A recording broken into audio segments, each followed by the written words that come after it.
샬롬, 우리 주 예수님의 이름으로 교우 여러분에게 문안드립니다.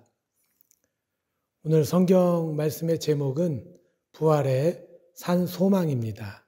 성경 본문은 제1독서 사도행전 2장 14절, 22절에서 32절, 시편 16편, 베드로전서 1장 3절에서 9절, 요한복음 20장 19절에서 31절의 말씀입니다.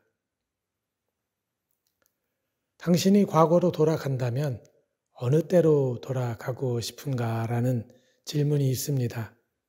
살면서 후회되는 일들이 우리 모두에게 있기 때문에 생긴 질문이죠. 우리가 알고 있었다면 그런 선택을 하지 않았을 것이다. 그렇게 살지 않았을 것이다. 뭐뭐뭐 하지 않았을 것이다 라는 가정을 해보는 것입니다. 우리가 만약 알았다면 달라졌을 것이라고 생각하는 것이지요. 오늘 말씀 제목이 부활의 산 소망입니다. 정말 부활은 우리에게 살아있는 소망인가? 이런 질문을 하면서 정말 부활이 우리에게 살아있는 소망이라면 우리의 많은 것이 달라지지 않았을까요? 달라지지 않고는 못 베길 것이라는 그런 마음이 듭니다. 부활이 우리에게 중요한 목표이고 또 이슈이며 도달할 최종 종착지라는 것을 우리가 확신한다면 우리의 사는 모습이 지금과는 너무나 다르겠구나 하는 그런 생각이 들었습니다. 그렇지 않습니까? 우리는 지난주 부활의 예수라는 주제로 말씀을 나누었는데 부활을 확신할 수 있는 데에는 증인의 역할이 아주 컸다는 이야기를 나누었습니다. 목숨 바쳐 자신들이 본 것을 증언한 사람들의 존재가 부활을 신뢰할 수 있는 중요한 근거라는 내용이었습니다. 그 대표적인 사람이 바로 베드로겠죠. 그런데 여러분도 잘 아시다시피 베드로는 예수님의 수제자이긴 합니다만 그는 진중함이 좀 떨어지고 어딘가 2%가 부족한 모습을 항상 보여주고 있습니다. 예수님의 칭찬을 받았다가도 곧 독사의 자식이라는 비판을 듣기도 합니다. 변화산에서는 초막셋을 짓자는 뚱딴지 같은 소리를 하기도 하고 예수님을 절대 배신하지 않겠다고 다짐하고는 이내 예수님을 모른다고 저주하기도 합니다. 그랬던 베드로가 달라졌습니다. 그렇다면 베드로는 무엇이 달라졌을까요?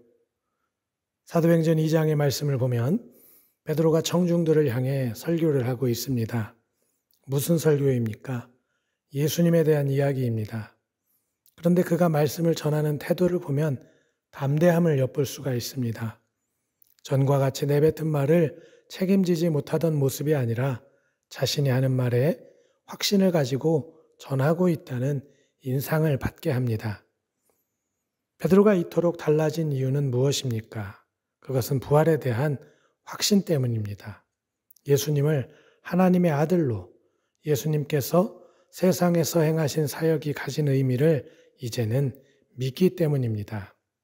그렇기 때문에 베드로는 담대하게 예수님의 이야기를 설교할 수 있었습니다. 이러한 예수님의 이야기를 전하다가 핍박을 받게 되지만 베드로는 이 진리의 말씀 전하는 것을 포기할 수 없다는 신념을 보여주기도 합니다. 그것은 예수님의 부활을 두 눈으로 목격했기 때문입니다. 이제 베드로가 믿는 자가 되었기 때문입니다. 예수님의 부활을 분명히 알고 있었기 때문입니다. 도마가 예수님의 부활을 전하는 다른 제자들의 말을 믿지 못할 때 예수님은 도마에게 찾아오셔서 자신의 부활을 믿는 자가 되라고 말씀하십니다. 믿음 없는 자가 믿음을 가진 자로 변화되는 것이 정말 중요하다는 메시지를 전하신 것이죠. 이처럼 베드로는 이제 믿음 없는 자가 아니라 믿음이 있는 사람이 되었습니다. 거짓을 전하는 것이 아니라 자신의 믿음이 진리라는 것을 확신하는 모습입니다. 그렇기 때문에 부활에 대한 믿음은 베드로에게 아주 중요한 자산이 되었습니다. 이것은 오늘 우리들에게도 마찬가지입니다. 우리는 부활에 대한 분명한 믿음을 가져야 합니다. 예수님이 도마에게 보지 못하고 믿는 자들이 복되도다라고 말씀하셨는데 이것은 오늘 우리들을 향한 말씀입니다. 아시는 것처럼 도마는 예수님의 부활을 목격했습니다. 그러나 우리는 그럴 수 없습니다. 그러나 우리도 예수님의 부활을 믿을 수 있습니다. 예수님의 부활을 확신할 수 있습니다. 그리고 예수님의 부활을 믿은 우리는 진정 복된 자들이 될 수 있습니다. 요한복음에 보면 제자들은 유대인들이 두려워서 숨었습니다. 그리고 혹시 그들이 쳐들어올지도 모른다고 생각해 문을 굳게 닫고 있었습니다. 그러나 예수님이 그곳에 오셨을 때 그들은 주님의 손과 옆구리를 보며 기뻐할 수 있었습니다. 평강을 되찾았습니다. 하나님에 대한 믿음이 흔들릴 때 우리는 두려워하고 세상의 공격 앞에서 숨게 됩니다. 어떻게 하면 우리를 지킬 것인지 고민하게 됩니다. 담대함은 잊어버리고 소극적인 모습으로 움츠러들게 됩니다. 그러나 하나님에 대한 믿음, 주님의 부활에 대한 신앙은 우리로 하여금 새로운 생기를 갖게 합니다. 주님에 대해서 그 믿음이 흔들리게 되었을 때 베드로는 두려웠습니다. 예수님을 잡으려고 몰려든 군대의 창과 칼 앞에서 숨을 수밖에 없었습니다. 조금 용기를 내어 예수님의 재판 현장에 잠입해 보기도 했지만 자신을 예수님의 제자로 알아본 여종의 고소에 베드로는 자신을 지키기에 여념이 없었습니다. 예수님을 절대 배신하지 않겠다던 호기로운 담대함은 자취를 감추고 한없이 작아진 볼품없는 베드로를 우리는 성경에서 보았습니다. 주님에 대한 믿음이 흔들리면 우리도 베드로와 다를 것이 없습니다. 우리도 세상의 공격을 두려워하게 됩니다. 세상의 비난 앞에서 한없이 움츠러들고 소극적으로 변하게 됩니다. 그리고 자신을 안위하기에 바쁩니다. 이런 모습이 바로 믿음 없는 자의 모습입니다. 예수님은 도마가, 제자들이, 그리고 오늘 우리가 그런 믿음 없는 자들이 되기를 원하지 않으십니다. 예수님은 우리 모두가 믿음 있는 자들이 되길 원하셨습니다. 왜냐하면 믿음이 있는 자들이 가장 복된 자들이기 때문입니다. 할렐루야. 그런데 한 가지 중요한 말씀이 요한복음에 있습니다. 예수님께서 아주 강조한 말씀인데요. 제자들에게 사명을 주시며 특별히 강조한 말씀이기 때문입니다. 그들을 향하사 숨을 내쉬며 이르시되 성령을 받으라. 사도행전 2장에서 베드로의 설교도 맥락으로 보면 오순절 마가의 다락방에서 성령을 누린 후에 이루어진 것입니다. 성령을 받은 베드로는 더욱 담대할 수 있었습니다. 그리고 성경의 말씀을 이해할 수 있었습니다. 이것은 아주 중요한 경험입니다. 제가 누누이 강조하는 이야기지만 신앙은 어떤 경험 없이 이루어지지 않습니다. 아주 견고한 신학이 정립되어 있어도 훌륭한 신앙 전통과 유산이 많아도 결국 개인적으로 주님을 만나고 하나님을 깨달아야 합니다. 우리는 각자 개인적인 신앙 경험을 토대로 우리는 신앙을 이어가게 되는 것이죠. 특별히 성령을 받는 경험은 우리 그리스도인들에게 아주 중요한 경험이라 할 수 있습니다. 이것은 하나님의 사랑을 아는 경험입니다. 예수 그리스도의 은혜를 깨닫는 일입니다. 하나님을 발견하고 예수님을 깨달으며 그것을 누리게 하는 경험입니다. 그래서 어떤 분은 방언을 하기도 하고 어떤 분은 병이 낫기도 합니다. 또 어떤 분은 길을 걷다가 하나님을 믿기도 하고 어떤 분은 주님을 지극히 반대하고 핍박하다가 성령을 받기도 합니다. 각자가 다양하게 하나님을, 예수님을 믿게 되는 그 경험, 그것이 바로 성령을 받는 순간이라고 할 수 있습니다. 왜냐하면 그 순간의 경험이 다른 사람들과 함께 겪은 일이어도 나에게는 하나님을, 예수님을 깨닫고 발견하는 복된 시간이기 때문입니다. 같은 일을 겪었지만 누군가에게는 그저 하나의 사건일 뿐인데 나에게는 인생의 전환점이 되는 시간이기 때문입니다. 지난 시간에 나눈 말씀처럼 남의 경험과 증언이 나에게 유효합니다. 주님을 진정으로 발견하고 깨달은 사람의 간증도 우리의 신앙을 성장시킬 수 있습니다. 그러나 무엇보다 내가 깨닫고 발견하고 누리는 주님의 경험이 나의 신앙을 더욱 성숙시키고 성장하게 합니다. 그리고 그러한 신앙은 나를 담대하게 하고 어떠한 어려움 속에서도 나를 붙들고 위로하며 기쁨과 평강을 누리게 합니다. 참 이상한 일입니다만 성령을 받고 그러니까 주님을 알게 되고 믿어지는 그 어떤 순간을 경험하면 성경의 말씀들이 믿어지게 됩니다. 그 말씀이 이해가 갑니다.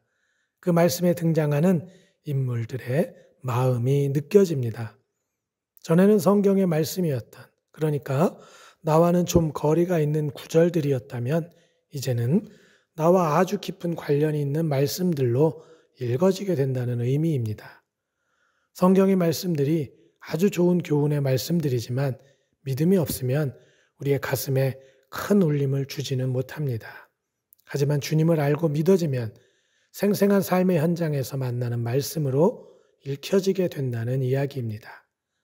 말씀이 내 속에서 더욱 풍성해지고 살아있고 생명력 있는 말씀이 되어 나와 동행하는 성령님의 능력이 되는 것입니다. 그래서 성경의 말씀이 왜 중요한지 알게 됩니다. 그래서 그 말씀을 경외하게 됩니다. 그 말씀이 전능하고 존귀한 여호와 하나님의 말씀으로 인정하게 되는 것이죠.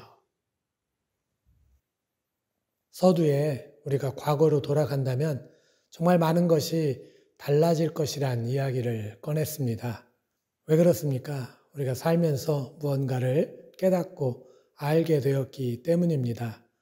진즉에 알았더라면, 깨달았더라면 너무나 좋았을 것을 너무 늦게 깨달았기 때문입니다. 선생님이나 어른들이 그토록 잔소리를 해 주셨지만 막상 살아보고 나서야 깨닫게 되는 일들이 있기 때문입니다. 그래서 이제 어리석었던 지난날의 생활이 부끄러워지는 것이죠. 부활의 산 소망, 부활의 가치를 알지 못했을 때 베드로는 또 제자들은 호기로웠지만 엄습한 두려움 앞에 굴복했습니다. 숨었습니다. 살고자 하는 욕망이 앞섰습니다. 연약했다는 의미입니다. 그렇습니다. 그러나 베드로에게 또 제자들에게 또한 믿음의 선조들에게 예수의 부활이 그들의 생명력 있는 믿음이 되었을 때 그들은 두려워하지도 않고 숨지도 또 살고자 발버둥 치지도 않았습니다. 모든 것을 주님께 의탁하고 담대하게 믿음의 길을 걸어갈 수가 있었던 것입니다. 사랑하는 교우 여러분, 예수 그리스도의 부활이 여러분에게 살아있는 소망이 되길 원하십니까?